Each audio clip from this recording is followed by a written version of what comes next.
अब यहाँ तक आ ही गए हैं तो हमारे चैनल को सब्सक्राइब जरूर करें और नीचे दिए गए बेल आइकन को जरूर दबाएं ताकि हर खबर सबसे पहले पहुंचे आप तक।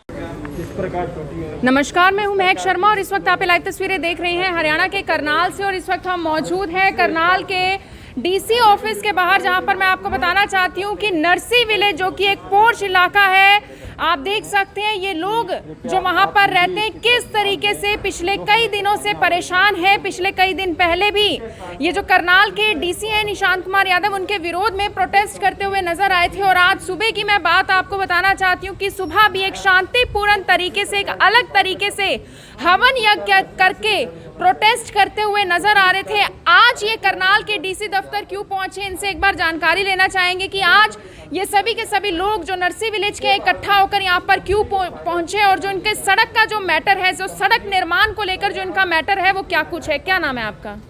क्या नाम है? मेरा नाम कुलदीप मनचंदा है जी। और हमारी डिमांड नहीं है कुछ भी सरकार से, हम तो अपनी मूलभूत सुविधाएं मांग रहे हैं।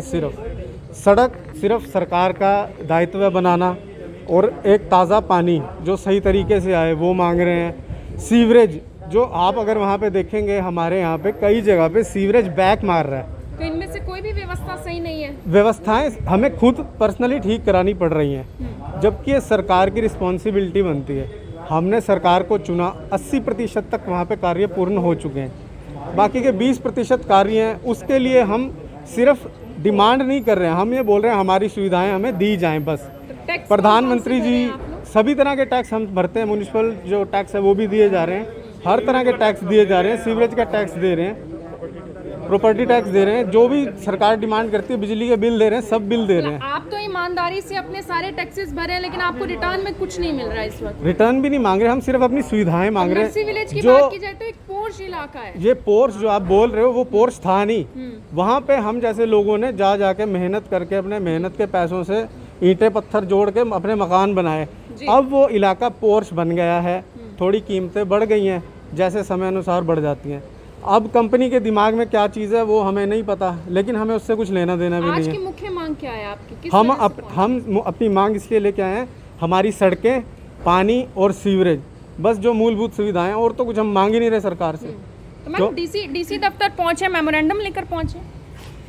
इट्स रिक्वेस्ट एज वेल, और जो हमारी प्रॉब्लम्स हैं उसको रिटर्न वे में और स्टेप बाय स्टेप जो चीज़ें हमने की हैं, जहाँ जहाँ हमने कोर्ट को अपील किया था, हम सीएम साहब से मिले थे, और उसके बाद जो भी प्रोसेसिंग हमने लंबे समय से की है उसके बारे में जो है उसे फिगर आउट करके एक सीक्वेंसिंग करके ड्राफ्टिंग करके हम पहुँचे हैं सर के पास, क्योंकि इससे पहले भी बहुत बार हम पहुँच चुके हैं।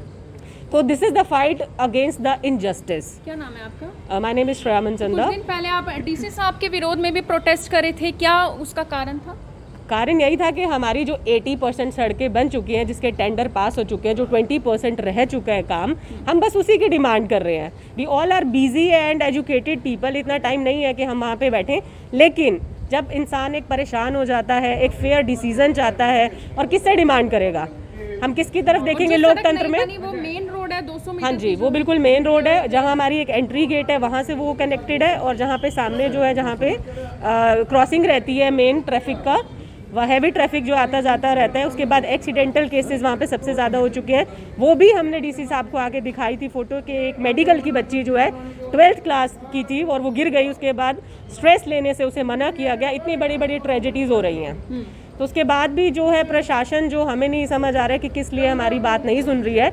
एक बेसिक डिमांड्स है हमारी, डिमांड्स नहीं या रिक्वेस्ट लगा लें, तो उसके लिए भी हमें बार बार अप्रोच करना पड़ रहा है। हाँ श्योर। ये एप्लीकेशन आप देख सकते हैं, करनाल के डीसी दफ्तर पहुंचे हैं, जो करनाल के डीसी हैं निशांत कुमार यादव, उनसे मिलने के लिए पहुंचे हैं। हाथ में आप देख सकते हैं एप्लीकेशन है। नरसी विलेज के ये तमाम लोग यहाँ पर पहुंचे और जो मूलभूत सुविधाएं हैं, चाहे वो पानी को लेकर हो, सीवरेज को लेकर हो, और जो सड़क निर्माण को लेकर हो, जो कंपनी ने वादा किया था, टेंडर पास हुआ था, 80% जो सड़कें हैं वो बन चुके हैं, लेकिन जो 20% जो सड़क है वो नहीं बनी। और मैं आपको बताना चाहती हूँ, जिस सड़क को लेकर ये पिछले दिनों भी प्रोटेस्ट करते हुए नजर आ रहे थे, वो सड़क मेन रोड है जो कि 200 मीटर की है। कंपनी से भी आपको शिकायत है। सर क्या नाम है? माइसेल वैसल सांकला जी। और मैं नरसी विलेज में पिछले 10-11 साल से रह रहा हूँ। कंपनी ने तो जब हमने यहाँ पे 2007-8 में जब ये कंपनी आई, हमने कंपनी के अंदर गए, हमने देखे कि एंट्री के ऊपर बहुत अच्छा गेट है, सुंदर फुहारे चल रहे हैं, डिवाइडर पे बहुत अच्छी घास लगी हुई है, पेड़ पौधे लगे हुए हैं, वहाँ पे फाउंटेन्स चल रहे हैं, अच्छे अच्छे बड़े बड़े पार्क्स हैं। तो ये सारी चीज़ें देख के हमने वहाँ पर प्लॉट लिया था मकान बनाने के लिए। हर कोई अपना घर बनाना चाहता है, क्योंकि घर एक सपनों का एक वो मंदिर होता है जिसको हम पैसा जोड़ के अपना घर बनाते हैं। लेकिन कंपनी की जो नीयत है वो ठीक नहीं है। कंपनी ने टाइम टू टाइम यही किया है कि कंपनी का ये ट्रू जोन बिल्ड वेल जो राजदरबार के नाम से है। तो अब वहाँ पर क्या है कि कंपनी है वो आए दिन इनजस्टिस कर रही है। हमारी जो सड़कें अभी भी बनी है वो भी कई बार हम प्रशासन पे मुख्यमंत्री साहब के पास कई बार जब गए तब जाके ये सड़कें बनी है। किसी तरह का दबाव है कंपनी पर, और किस लेवल पर काम रुका हुआ है, करनाल लेवल पर या फिर चंडीगढ़ लेवल पर, किस? मैडम ये हमें समझ में नहीं आ रहा कि क्या है या नहीं है, लेकिन यह है कि कुछ न कुछ झमेला ज़रूर है। तो डीसी साहब से आपकी शिकायत थी, क्या शिकायत थी? डीसी साहब से शिकायत यही है कि डीसी साहब वो सरकार है, सरकार के रिप्रेजेंटेटिव हैं। वो लोगों का पेन है उसको महसूस करें, दर्द को महसूस करें। लोग अपनी मूलभूत सुविधाएं हैं उसके लिए मांग कर रहे हैं। तो डीसी साहब भी कभी पहुंचे हैं नरसी विलेज डीसी में साहब देखने के लिए सड़क? बिल्कुल डीसी साहब गए हैं वहाँ पे 2 उसी सड़क के ऊपर गए हैं। डीसी साहब ने भी देखा वो सड़क की हालत है। तो डीसी साहब से आशा की जाती है कि वो इस लोगों को इस दर्द को दूर किया जाए और लोगों की मांग पूरी तो करें। अब आपकी बातचीत हुई है डीसी साहब से? अभी हम डीसी साहब से मिलेंगे। अभी मिलकर आए हैं या मिलने अब मिलने जा रहे हैं। अब मिलने जा रहे हैं। हाँ जी, हाँ जी। तो लगता है अब जल्द से जल्द निवारण हो जाएगा जो आपकी आज धरने समस्या का हमारा 7वां दिन था। हमने वहाँ पे सुबह हवन यज्ञ किया कि वहाँ पर वातावरण में शुद्धि हो, प्रशासन की नींद जगे और लोगों के दर्द को महसूस करें और हमारी मांगे पूरी करें।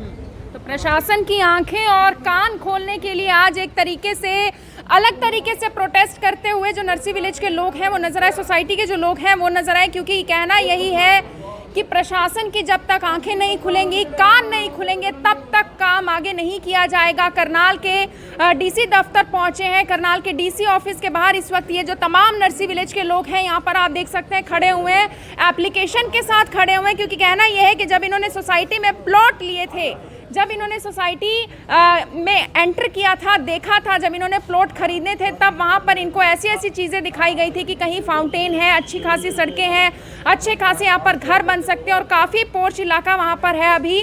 लेकिन फिलहाल वहाँ के जो लोग हैं वो मूलभूत जो सुविधाएं हैं, चाहे पानी को लेकर हो, सीवरेज को लेकर हो या फिर सड़क को लेकर हो, और काफ़ी सड़क हादसे भी वहाँ पर हो चुके हैं। ये बड़ी जानकारी मैं आपको देना चाहती हूँ। जी सर, क्या बताना चाहेंगे? आज एप्लीकेशन लेकर पहुंचे। जी सर,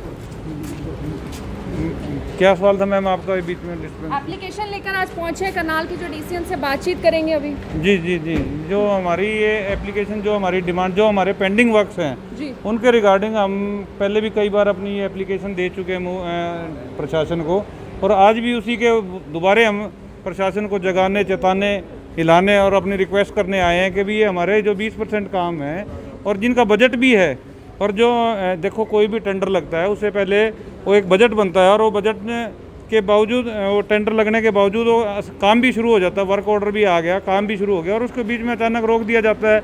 ये समझ से परे है। ये हमने कई बार प्रशासन से पूछा, मगर ये भी हमें बताने में असमर्थ हैं।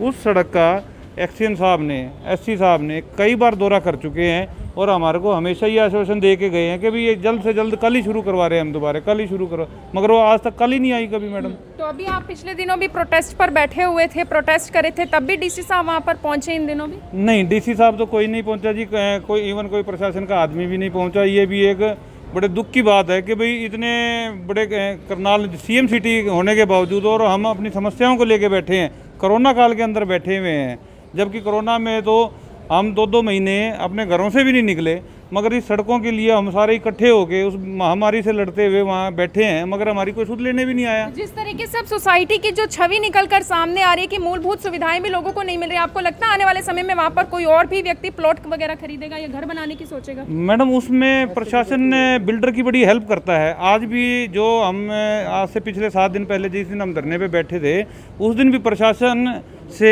बिल्डर एक लेटर इशू करवा के आता है कि भाई यहाँ मुझे डेवलपमेंट के काम करने हैं, एक ये रजवाया है उसके ऊपर मुझे लेंटर्ड करना है, और उसके बाद उसके पीछे उसके प्लॉट पड़े हुए थे, और उसने हमारी SHO 32 थाने को वो लेटर प्रोड्यूस की कि भाई मुझे अथॉरिटी है प्रशासन की तरफ से ये काम करने की।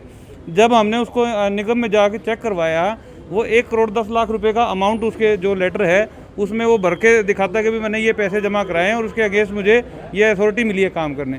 जब हमने निगम में वो चेक कराया तो वहाँ उसने पैसे भी नहीं जमा करवाए हुए।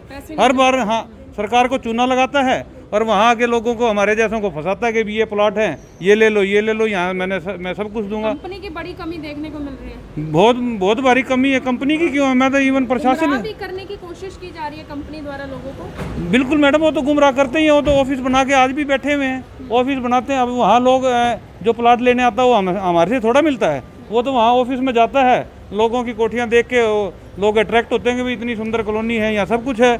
वो तो जब वो लेके और मकान बना लेता है उसके बाद उसको पता है कि डे टू डे रोज़ फाइट करनी पड़ती है पानी के लिए, यहाँ सीवरेज के लिए, यहाँ सड़कों के लिए। जब वो पछताता है, मगर उस टाइम तक उसके पास कोई चारा नहीं, वो भी हमारे में शामिल हो जाता है जी। ये दिक्कत आ रही है। देख सकते हैं जिस सोसाइटी के जो प्लॉट्स हैं वो काफ़ी महंगे बिकते हैं, यानी कि कीमतें वहाँ की ज़्यादा हैं, लेकिन किस तरीके से वहाँ के लोग परेशान होते हुए यहाँ पर नजर आ रहे हैं। करनाल के डीसी दफ्तर पहुंचे और जो करनाल के डीसी हैं निशांत कुमार यादव, उनसे कुछ ही देर में हम मिलेंगे। हाथ में एप्लीकेशन लिए हुए हैं कि जो मूलभूत सुविधाएं हैं वो उनको ज़रूर दी जाए। और जो कंपनी है, राज दरबार नाम से वो कंपनी है जो लगातार गुमराह करती हुई नजर आ रही है, उसके ऊपर भी शिकायत दर्ज करते हुए नजर आ रहे हैं। आप सभी लोगों से अपील, इस वीडियो को देखें भी और इसे शेयर जरूर करें। आप देख रहे हैं IMN24, मैं हूं महक शर्मा, हरियाणा के करनाल से आप सभी के साथ लाइव। धन्यवाद।